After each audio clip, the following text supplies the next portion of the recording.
लाहौर के इलाके model town में लगाए जाने वाले इतवार बाजार में खरीदारों का रश तो रहा, मगर हुकूमत की तरफ से रिलीफ न मिलने पर शिकायत करते नजर आए। उन्होंने कहा कि इतवार बाजार में आम मार्केट से जायद नरखों पर शय खुर्दनोश फरोख्त की जा रही है। लहसन जो है बाहर 50 रुपए बिक रहा है, यहाँ पर 70 रुपए बिक रहा है। अब यहाँ पे 20 रुपए महंगा लहसन है। खुद को कहेंगे कि सस्ती करो चीजें, आप कंट्रोल करें, इनके ऊपर आगे कंट्रोल करें।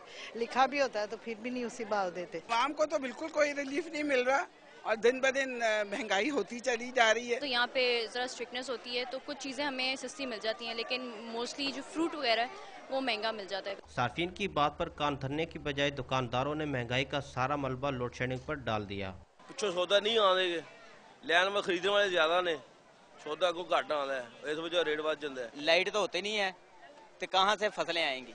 लाइट होएगी तो सब कुछ पैदा होएगा ना। ये यार सारी भिंडी हो गई, घीया हो गया, बैंगन हो गया, ये सारी चीज़ें आ रही हैं हैदराबाद चो, ओदा किराया खर्चा ऊपर पैंदा, फिर वो जिन्ना को आ रहा फिर उस तरीके ना बहुत महंगी है।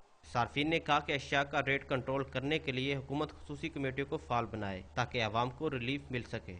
लोगों का कहना है कि हुकूमत को चाहिए कि रोज बरोज बढ़ती हुई महंगाई पर काबू पाए ताकि उनकी मुश्किलात में कमी वाक़ई हो सके। कैमरामैन मोहम्मद उस्मान के साथ आरिफ मलिक, डॉन न्यूज़, लाहौर।